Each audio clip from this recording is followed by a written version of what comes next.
Boa noite, irmãos, graça e paz.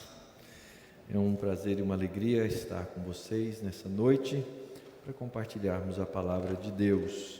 Eu quero então convidá-lo a abrir a Escritura no livro de Provérbios, no capítulo 3. Provérbios, capítulo 3. Nós vamos ler os versos 1 ao verso 12 de Provérbios 3.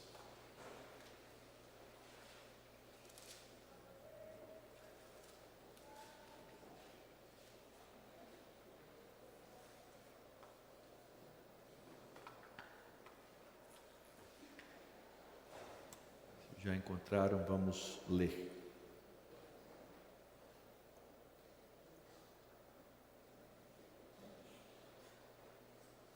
Muito bem, diz assim a palavra do Senhor: Filho meu, não te esqueça dos meus ensinos e o teu coração guarde os meus mandamentos, porque eles aumentarão os teus dias e te acrescentarão anos de vida e paz. Não te desamparem a benignidade e a fidelidade. Ata-as ao pescoço, escreve-as na tábua do teu coração, e acharás graça e boa compreensão diante de Deus e dos homens. Confia no Senhor de todo o teu coração e não te estribes no teu próprio entendimento. Reconhece-o em todos os teus caminhos, e Ele endireitará as tuas veredas. Não sejas sábio aos teus próprios olhos. Teme ao Senhor e aparta-te do mal. Será isso saúde para o teu corpo e refrigério para os teus ossos. Honra ao Senhor com os teus bens e com as primícias de toda a tua renda, e se encherão fartamente os teus celeiros e transbordarão de vinho os teus lagares.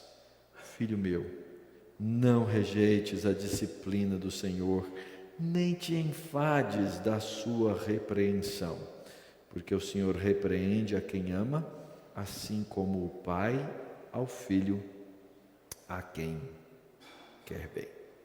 Que as palavras dos meus lábios e o meditar do meu coração sejam agradáveis na tua presença, Senhor meu, rocha minha, Redentor meu. Amém. Quem é que não precisa de sabedoria? Já passou por alguma situação em que você precisava de sabedoria e não teve? Nunca passou? Se nunca passou é porque você precisa de sabedoria. Se você já passou, é prova também de que você também precisa de sabedoria.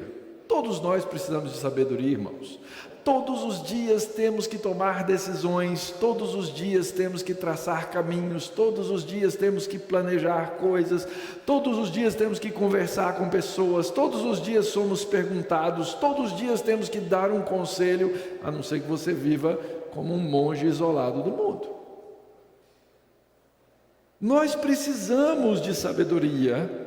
E a Escritura diz com todas as letras, Tiago nos diz com toda a abertura, ele diz assim, porém, e eu achei engraçado porque ele diz assim, se porém, é porque ele estava descrevendo uma situação na qual os cristãos estavam sendo perseguidos, e ele tinha dito o seguinte, olha, se alegre por passar por todo tipo de perseguição, por todo tipo de provação.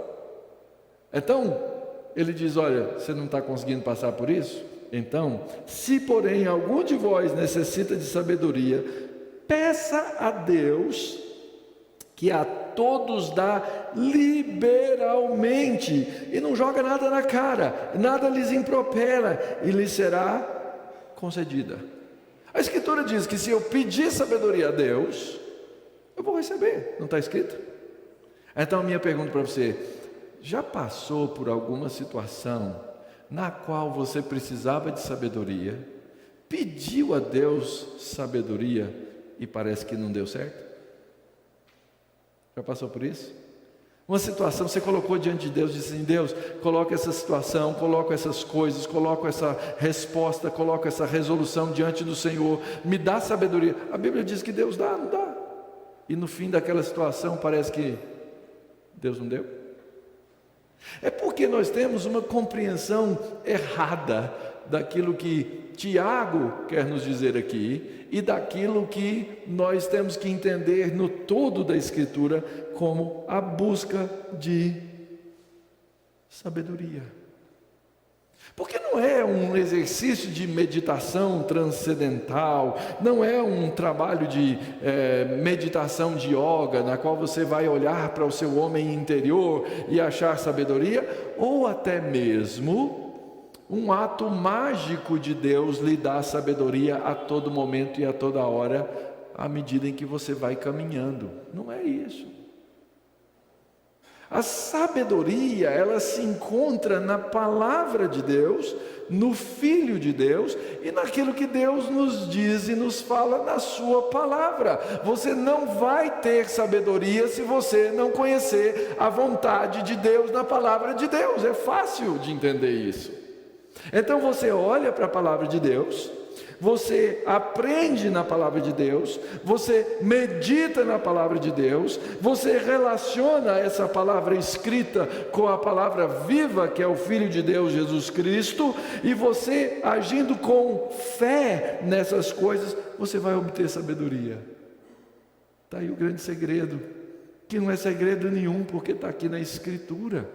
Na verdade, Tiago continua no texto, no capítulo 1 da sua epístola, logo de dizer, olha, se alguém precisa de sabedoria, peça a Deus, porque Ele dá liberalmente. Ele diz assim: peça, porém, com fé, em nada duvidando, pois o que duvida é semelhante à onda do mar, impelida e agitada pelo vento, e não suponha esse homem que alcançará do Senhor alguma coisa. É homem de ânimo dobre. Nós temos duas almas, duas vontades, dois desejos contraditórios, e nós caminhamos para o lado errado. Então, é por isso que eu escolhi esse texto, para nós aprendermos o caminho de buscar sabedoria. Você pode sim encontrar sabedoria orando, é claro. Você pode sim encontrar a sabedoria recebendo um conselho, mas sobretudo você vai encontrar sabedoria quando você encontrar a palavra de Deus. Um dos salmos que eu tenho usado na minha vida inteira, que eu uso quase todos os dias para alguma coisa, é o Salmo 25. Salmo 25, 12 diz assim: ao homem que teme ao Senhor, Ele o instruirá no caminho que deve escolher. Eu sei que Deus vai me instruir, mas Ele me instrui sobretudo pela sua palavra. Ora, o livro de Provérbios é um livro de sabedoria. São vários ditados de sabedoria dados para a vida. É uma instrução que vem da parte de Deus. É um currículo de estudos, não é? Você olha para o livro de Provérbios, ele diz: filho meu, filho meu, filho meu. É um currículo para um jovem aprender a sabedoria, para ele crescer, para ele viver. É dividido em 7 grandes coleções de provérbios, que são do pai, a sabedoria, Salomão, o sábio, Agur, a mãe de Lemuel. Cada um colocou um pedaço da sabedoria aí nesse livro, para que nós pudéssemos aprender. E ainda que o livro de Provérbios não seja um livro de profecias, e nem seja diretamente um livro de mandamentos, o livro de Provérbios é um livro que ensina a sabedoria de um lado, e do outro lado ensina o resultado da sabedoria como promessas. Sim, não são promessas diretas. Mauro, faz isso e isso vai dar certo, faz aquilo e isso vai dar certo, faz aquele outro e isso vai dar certo. Mas é um conjunto geral de promessas que os crentes que temem ao Senhor recebem e usam isso como um princípio geral para viver. Então, sabedoria é uma coisa que você vai adquirir ao longo da vida. Mas tem uma coisa que me impressiona. Parece que tem gente que vive,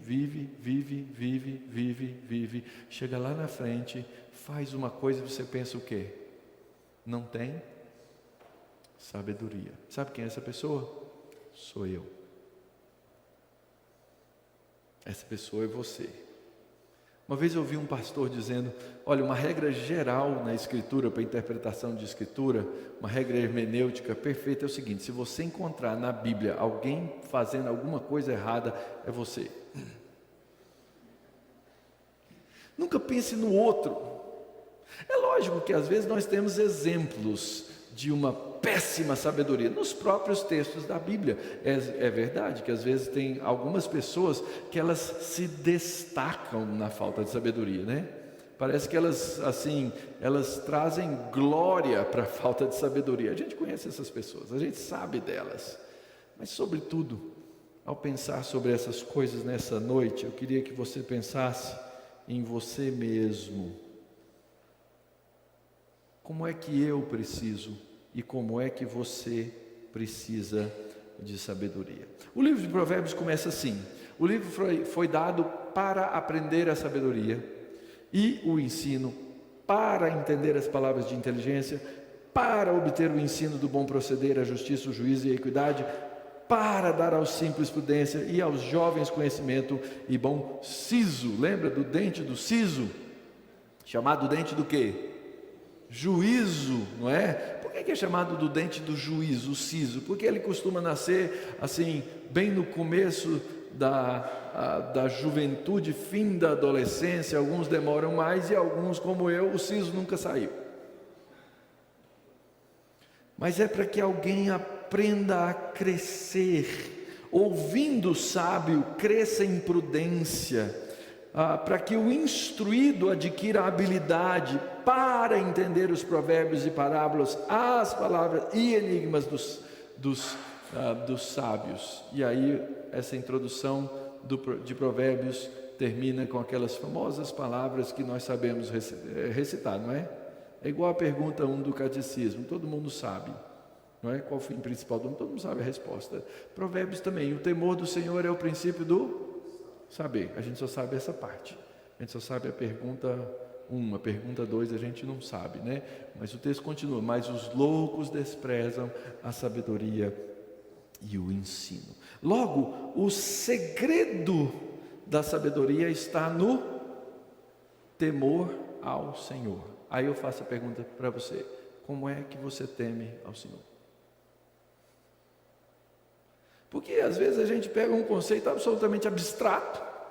Não, eu sou cheio de temor de Deus. O que isso significa, querido? O que significa o temor do Senhor? Se não ouvir a palavra do Senhor, obedecer a palavra do Senhor, confiar na palavra do Senhor, confiar na direção do Senhor.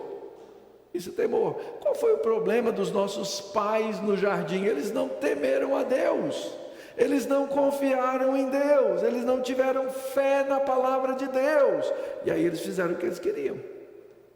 Nós precisamos aprender a voltar os nossos olhos e o nosso coração para tudo quanto Deus diz, e ouvindo tudo quanto Deus diz, crescer nesse temor. Livro de Deuteronômio, capítulo 5, vem os 10 mandamentos. Capítulo 6 diz assim: essas palavras, esses estatutos, esses mandamentos e esses juízos foram dados para, e ele vai dando série de paras, igual aí nesse texto: para isso, para aquilo, para aquilo, para aquilo. E lá no verso 2 ou 3 ele diz assim: e para que temas ao Senhor. É impossível temer a Deus sem conhecer a palavra de Deus. É impossível temer a Deus sem colocar o nosso coração diante de Deus para buscar sabedoria, clamando: Senhor, me dá sabedoria, me ensina a tua palavra, faz com que essa palavra seja doce na minha vida, faz com que eu fale como o salmista, que ela seja para mim mel, que ela seja para mim deleite, que ela seja parte dos meus anseios. Mas nós não somos assim, somos. Nossa dedicação à palavra de Deus é tão resumida, mas queremos ser sábios. Senhor, na minha sabedoria eu vou usar o meu tempo todinho hoje para fazer isso, aquilo, outro, mas a minha dedicação à palavra é mínima. Eu costumo dizer para os crentes lá na igreja, ali na Barra Funda, que não existe ato de maior rebeldia para um crente do que não se submeter dominicalmente à palavra de Deus pela boca dos seus pastores e guias. Às vezes um chega lá e fala assim para mim: ninguém liga para mim, ninguém gosta de mim, ninguém isso, ninguém aquilo. E eu costumo dizer o seguinte: eu vou cuidar de você, eu vou ser seu pastor se você se submeter à palavra. Como eu faço isso, pastor? Domingo, no nosso caso, 10h30, esteja sentado aí nessas cadeiras. Ouça a palavra de Deus, escute. A palavra de Deus proclamada é uma maneira de, junto com todos os santos, conhecermos o quê? O amor de Jesus Cristo em todas as suas dimensões: profundidade, altura, largura. É assim que funciona, queridos. Então, irmãos, como é que nós vamos buscar sabedoria? Veja bem como é que o autor de Provérbios começa nos falando. Ele diz assim: filho meu, não te esqueças dos meus ensinos, o teu coração guarde os meus mandamentos, não te desamparem a benignidade e a fidelidade, atas ao pescoço, escreve-as na tábua do coração.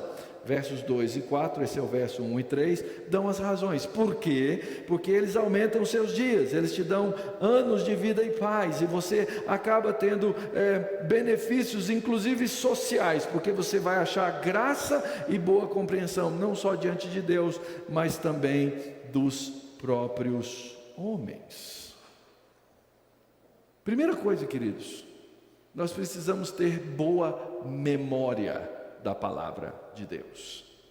Nós precisamos saber a palavra de Deus. Uma das coisas maravilhosas que a gente pode fazer é decorar a palavra de Deus. Sabia disso? Decorar, aprender trechos da palavra de Deus, colocá-los na nossa língua, de maneira que eles estejam prontos na nossa mente para serem usados nas mais diversas situações. Eu gosto muito de fazer isso. De vez em quando eu faço aqui meio que quase testando para ver se a igreja reage, mas presbiteriano é muito sem graça, desculpa falar isso dos irmãos, não é? Pouco reagem à palavra. Tem alguns lugares que eu vou que eu acho que os pastores são opressores, porque você fala assim, os crentes, eles não têm coragem nem de mexer o canto do lábio, assim, né? Eles ficam sérios, mas eu gosto muito quando a igreja reage à palavra. Uma vez eu fui a uma igreja no Nordeste, e eu comecei a desafiar a igreja com textos da Bíblia. Eu começava os textos num sermão, eu começava os textos da Bíblia, parava no meio. Irmãos, um pastor tinha estado naquela igreja por 30 anos, tinha acabado de se aposentar. Aquela igreja não deixou de terminar nenhum texto que eu comecei, mas não era assim 1, 2 ou 3 que falavam texto. A igreja em coro falava a palavra de Deus. Eles sabiam, estava na ponta da língua, estava na memória, estava na cabeça. Sabe por quê, queridos? Porque para temer a Deus eu tenho que aprender a amar a Deus sobre todas as coisas. Como é que você ama a Deus sobre todas as coisas? Você aprende os 4 primeiros mandamentos. Mas aí você chega para o crente e pergunta assim: irmão, quais são os 10 mandamentos? Pastor, os 10 mandamentos são 2: amarás o Senhor teu Deus. É igual, lembra dessa piadinha do Didi, não era? Quais são as 4 operações, né? As 4 operações são 3, adição e subtração. Nós não sabemos a palavra de Deus, irmãos. Nós não sabemos a essência da palavra de Deus. Nós não sabemos aquelas verdades básicas e simples. E nós, como filhos, nos esquecemos do ensino do Pai. Então esse é o primeiro segredo de achar sabedoria, é conhecer aquilo que o Pai diz. Segunda coisa, é que essas palavras, obviamente, elas não podem ser só memorizadas, elas não podem estar só no nosso coração, na nossa mente, elas têm que estar no nosso coração. Essas, não esqueça dos meus ensinos, e o teu coração guarde os meus mandamentos. O mandamento do Senhor para o crente, queridos, ele não é maldição, ele não é coisa ruim, ele não é negativo. O crente ama os mandamentos do Senhor, ele abraça os mandamentos do Senhor, ele busca os mandamentos do Senhor, ele tem deleite no mandamento do Senhor. Ele fala como salmista no Salmo 119: ah, Senhor, como eu amo a tua lei. Você pode dizer isso, querido? Você tem que aprender a amar a lei do Senhor. As consequências são que Deus nos abençoa. Diz o texto: eles aumentarão os teus dias. Volta a Deuteronômio capítulo 6, verso 1 e 2. Esses juízos, estatutos e mandamentos que hoje te dou, é para que vocês sejam bem-sucedidos, eles resultam em vida. Volta ao Deuteronômio capítulo 4, quando o texto diz assim: olha, o povo vai olhar para você e vai dizer assim: quem é que tem um Deus como esse Deus? Quem é que tem leis, estatutos e juízos tão perfeitos quanto esses? Mas nós não somos vistos assim como povo de Deus, somos? As pessoas passam, olhem, já vão os crentes, já vão os hipócritas, já vão os legalistas, já vão os mesquinhos, já vão os chatos, já vão os criadores de caso. Porque nós não guardamos a palavra com sabedoria no nosso coração. Por quê? Verso 3, ele diz assim: não te desamparem a benignidade e a fidelidade. Nós temos que ter a palavra na mente, nós temos que ter a palavra no coração, e nós temos que externá-la com benignidade e fidelidade. Cada vez que nós agimos ao contrário disso, nós colocamos a maldição sobre o nome de Deus.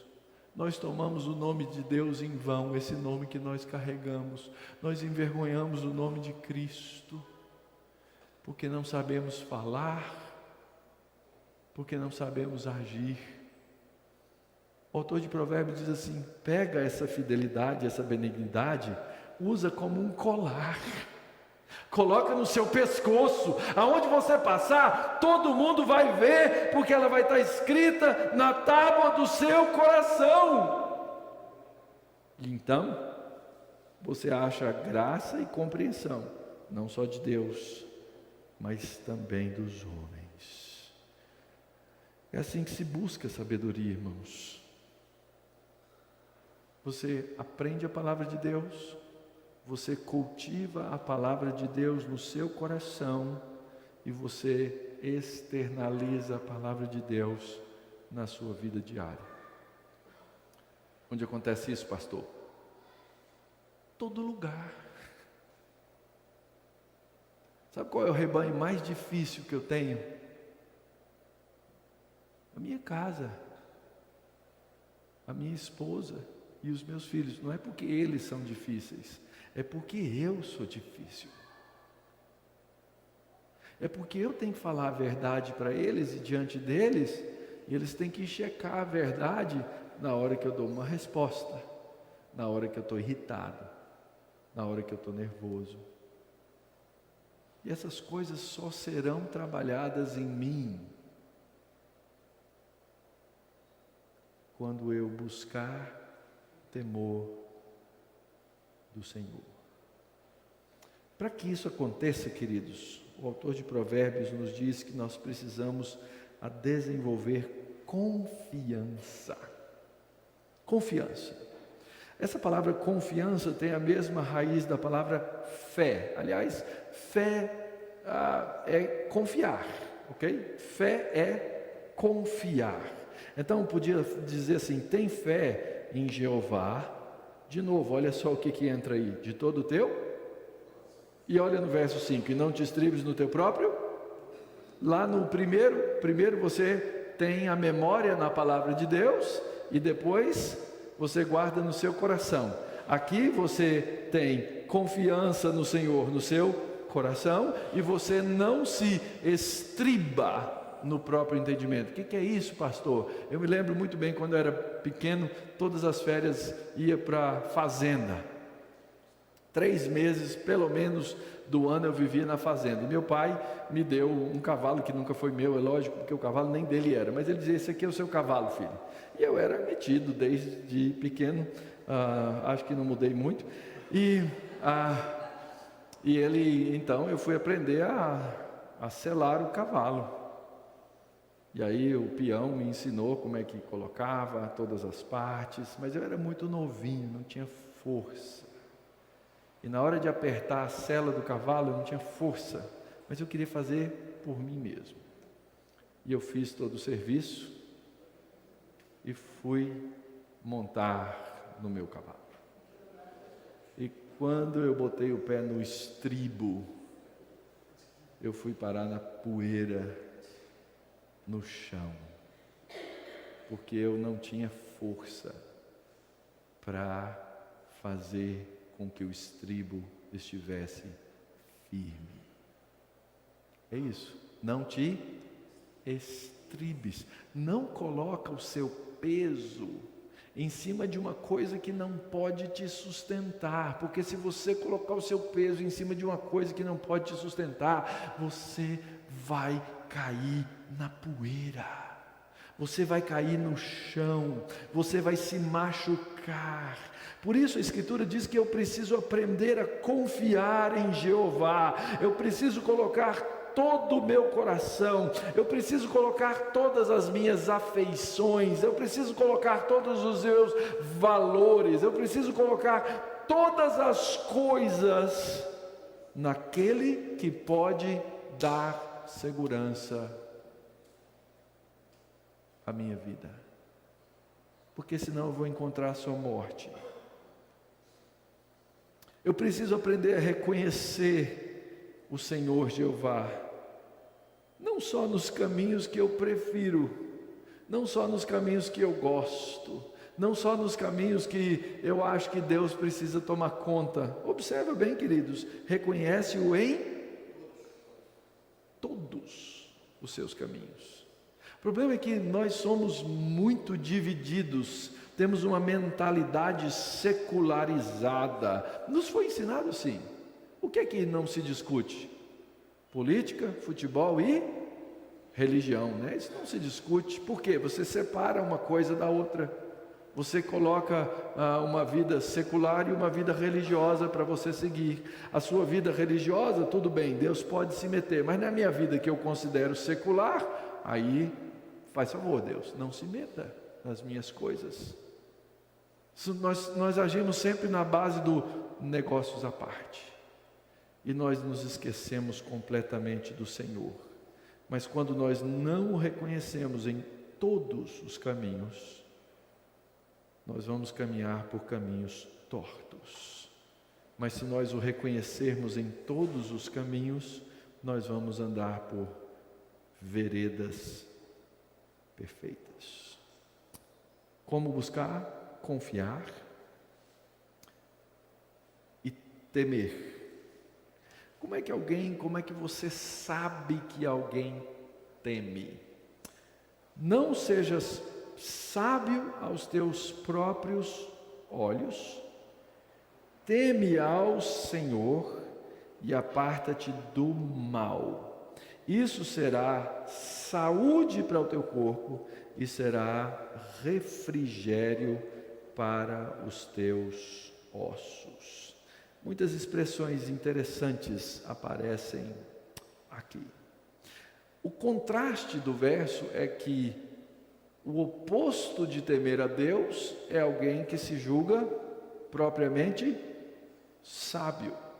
Mas quando você sabe que você não é sábio, e por isso que eu comecei perguntando se você se lembrava de uma situação na qual lhe faltou sabedoria e você não lembrava, você precisava de sabedoria, é porque nós temos essa mania, nós temos essa inclinação de achar que nós somos sábios.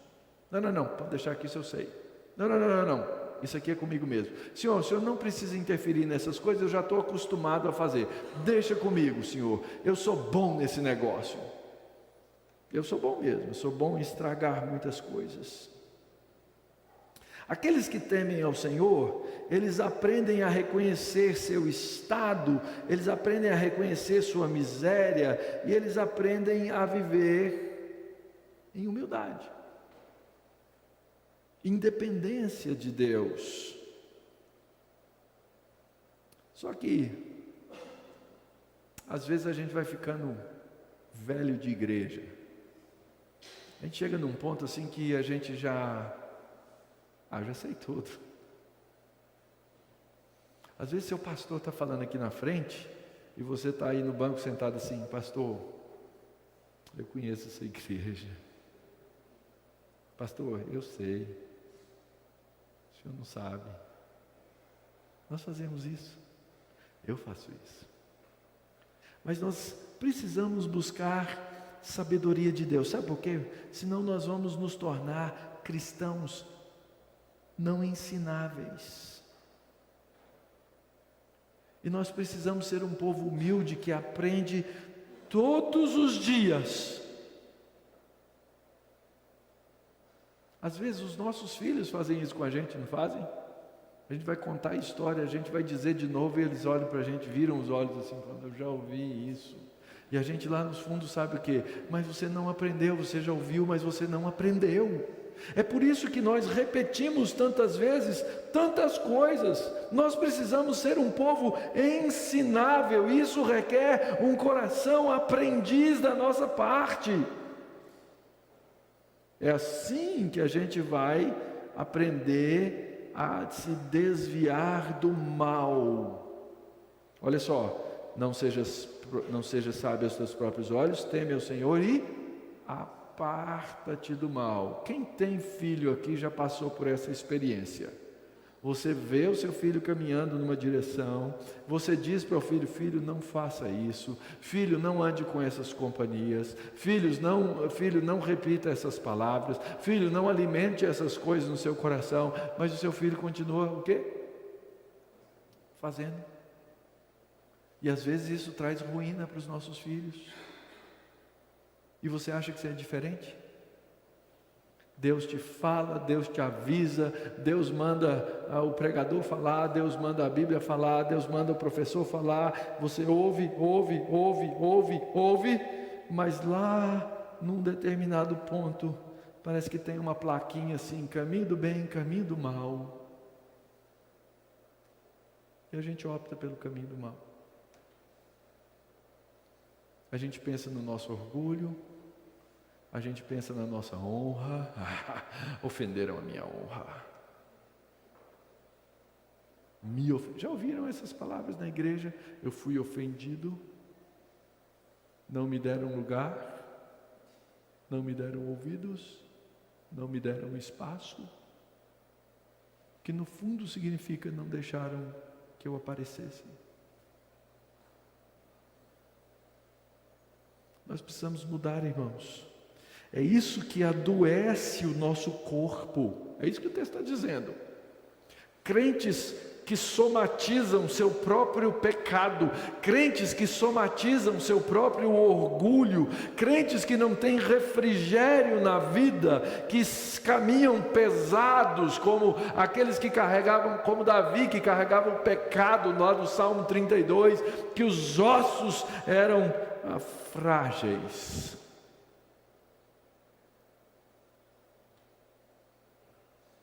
Tão simples e objetivo aquilo que aparece no Salmo 32, mas nós não conseguimos relacionar. Nós temos uma determinada classe de pecados que nós gostamos de identificar e nominar. Isso é pecado, isso é pecado, isso é pecado, isso é pecado. Mas tem uma outra classe de pecados que a gente simplesmente gosta de ignorar. Soberba, orgulho, altivez. Esses pecados, Senhor me desculpe, eu não abro mão deles. E aí nós vemos homens que labutaram, que trabalharam a vida inteira na igreja e morrem em amargura. Eu tenho visto pastores dessa maneira, irmãos, agarrados ao seu orgulho de tal maneira que morrem em amargura.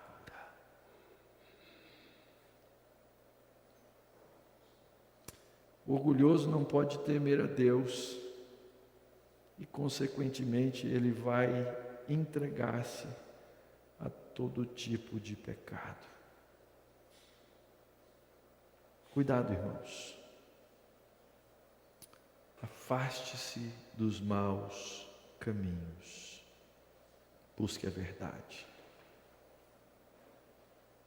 Confie, tema e honre.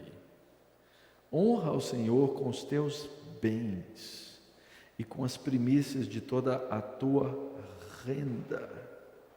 Algumas pessoas olham para esses versos e as promessas que eles fazem na base de um negócio com Deus. Vamos negociar aqui com Deus. Senhor, eu estou a fim de ter os meus celeiros cheios e os meus lagares transbordando de vinho. Então, eu vou te dar aqui um tanto. Isso não é honra, isso é negócio. São duas coisas diferentes. O pastor Roster mencionou que a gente está plantando a igreja ali na Barra Funda. É muito bom começar um projeto de plantação de igreja do nada. É muito gostoso. Porque os crentes, eles vão, alguns já eram crentes há um tempo, eles vão e redescobrem coisas boas da fé, não é?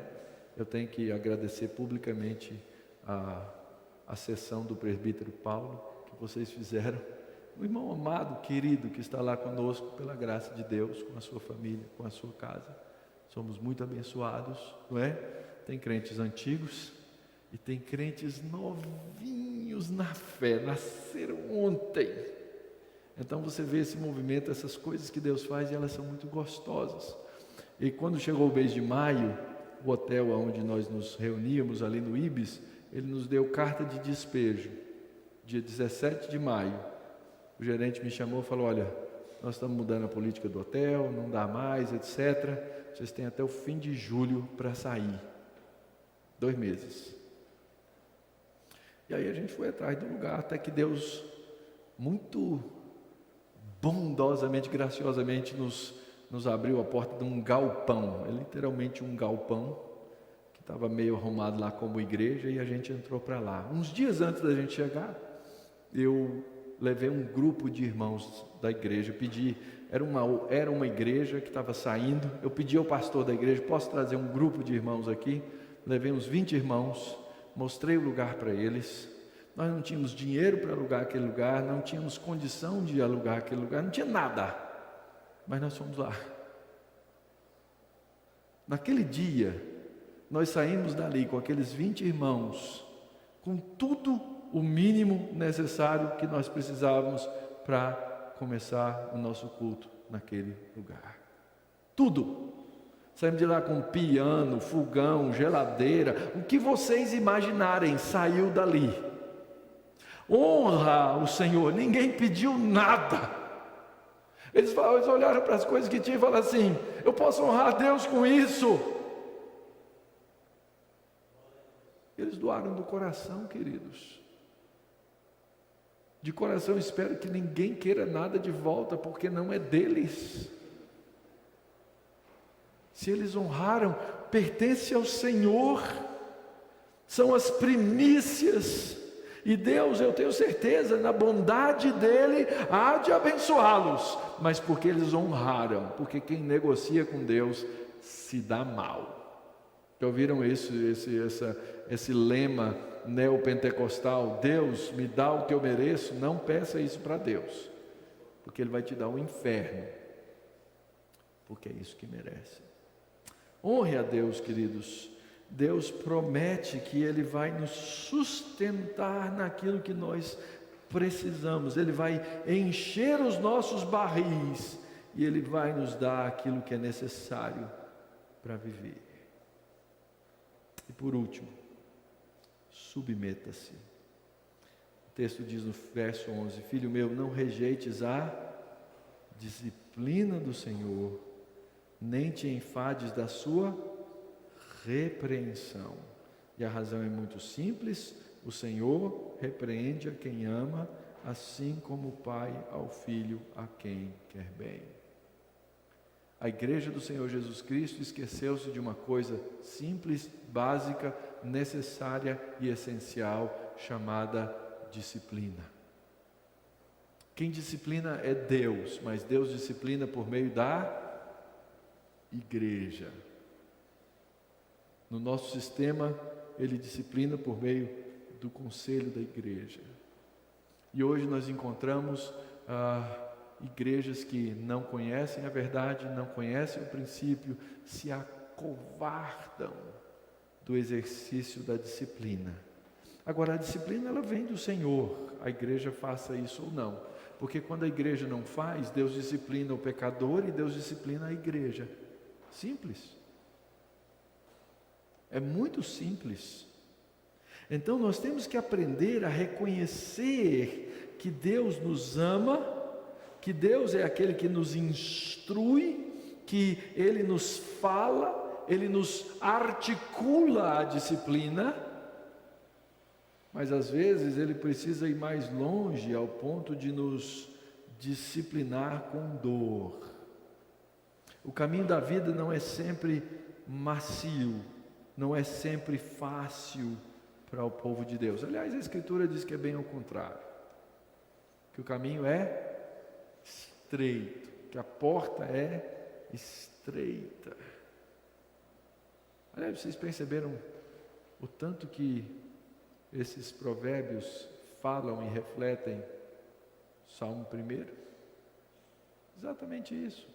E que o Salmo 1 é refletido em todos os sermões e discursos do Senhor Jesus Cristo, nos falando da porta, do caminho e por onde nós devemos andar.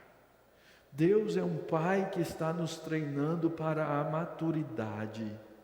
Se nós não soubermos nos submeter à disciplina e à repreensão do Senhor, seremos filhos rebeldes. E filhos rebeldes não se dão bem. Podem até aprender, mas com muita dor. Com muita dor. Portanto, querido, você quer ser sábio? Olhe para a palavra de Deus. Confie no Senhor da palavra. Tema o Senhor da palavra. Honre o Senhor da palavra. E submeta-se ao Senhor da palavra. Talvez você esteja num ponto aí da sua vida que você fala assim: pastor, para mim não tem jeito. Não. Tem sim, querido. Não existe nada impossível para Deus. O Senhor está sempre pronto a nos cuidar, porque Ele é o nosso Pai. O filho, ele não pode mais ser disciplinado pelo pai quando ele sai de casa. Mas se ele fica em casa, ele pode ser disciplinado pelo Pai. Então, buscando a sabedoria, que faremos? Lembre-se disso. Não importa o estágio da vida em que você está, não importa a idade que você tenha, não importa quantos anos de fé você tenha nas costas, sabedoria é algo que pode ser aprendido sempre. Não só pode ser aprendido, mas a sabedoria é algo que precisa ser aprendido sempre. Quando eu fui professor do reverendo Hoster, eu tinha 30 anos. Eu estou com 53. A barba começou a me trair. Dizem que eu pinto o cabelo, mas não é verdade. É calúnia da oposição.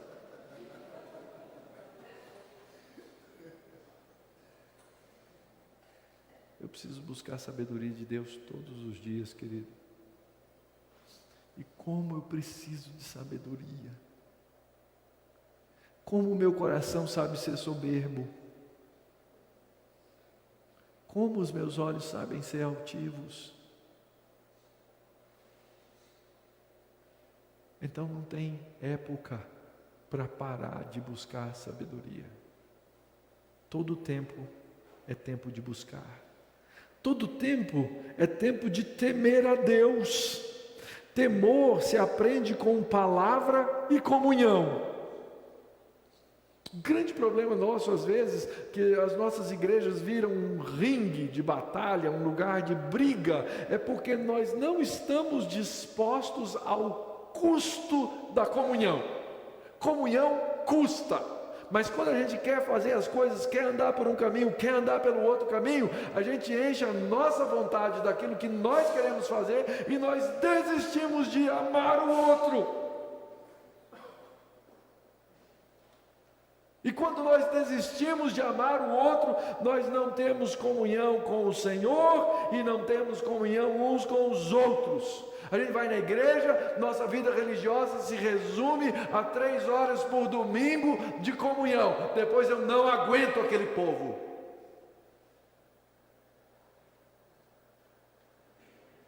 Vou lá, faço meu serviço e vou embora. Vou lá, cultuo a Deus e vou embora. Não funciona assim. A aprendizagem da sabedoria se dá quando o povo de Deus junto se submete à palavra de Deus, mantém uma comunhão verdadeira, celebra a ceia do Senhor com verdade, sem hipocrisia, mas não é uma falta de hipocrisia só de dizer, porque muitas vezes a gente fala as coisas, mas não é aquilo que está no nosso coração. Isso é hipocrisia. Voltando ao Salmo 25, aquele que teme o Senhor, Ele o instruirá o caminho que deve andar. Mas o texto não para aí, decora esse Salmo, porque o verso 14 do Salmo diz assim: a intimidade do Senhor é para os que o temem. Você já sentiu longe da intimidade de Deus? Você já se sentiu fora da intimidade de Deus? Você já se sentiu distante da intimidade de Deus? Sabe por quê, querido? Porque falta temor ao coração. Mas pastor, como é que esse temor vem para o meu coração? O verso 14 do Salmo não terminou ainda. Ele diz assim: a intimidade do Senhor é para os que o temem, aos quais Ele dará a conhecer a sua aliança. Conheça a palavra de Deus. E Deus vai usar o conhecimento da palavra para colocar temor no seu coração. Por isso, confie em Cristo, tema a Cristo, honre a Cristo e submeta-se a Cristo. Isso vai mudar a sua vida. Se você está aqui e não conhece a Cristo, vai ser o começo de uma mudança radical. Se você está aqui e conhece a Cristo, talvez você esteja longe. Você precisa agarrar-se a Cristo. Vamos orar? Senhor Deus, nós agradecemos pela Tua palavra. Agradecemos pela sabedoria que vem do alto na pessoa do Teu Filho Jesus. E nessa noite, Senhor, por amor desse Teu Filho, nós rogamos, ensina-nos a Tua palavra. Faze-a, ó Deus, para nós doce como o mel. Faz com que a Tua palavra se torne o motivo dos afetos do nosso coração. E assim, ó Deus, nos ensine sobre Cristo, nos ensine a temer a Cristo, nos ensine a honrar a Cristo, a nos submeter a Cristo pela Tua palavra, na ação do Teu Espírito Santo, ó Deus. Faz isso por essa igreja, Pai. Faz isso por esses irmãos, faz isso pela liderança dessa igreja, ó Pai. Faz isso por aqueles que são os Teus filhos e foram remidos e foram salvos e agora querem aprender a temer o Teu santo nome, Pai. Eu rogo, Pai, rogo pelo pastor dessa igreja, rogo pelos presbíteros dessa igreja, rogo a Deus por todos aqueles irmãos já calejados da caminhada cristã, com tantos anos na vida da igreja. Pai, trabalha o coração de cada um, Senhor. Trabalha a alma, trabalha a vida, trabalha a mente, ó Deus. Trabalha para que submetam-se a Ti todos os dias, ó Pai. Que cresçam na comunhão com o Senhor e uns com os outros. Que se amem profunda e verdadeiramente, Pai. E que sejam transformados pelo Senhor em todas as coisas que precisam. Abençoa-nos, ó Pai, porque todos nós carecemos e precisamos de sabedoria. Guarda-nos na Tua presença, sustenta-nos pela Tua graça, no nome de Jesus. Amém. Amém.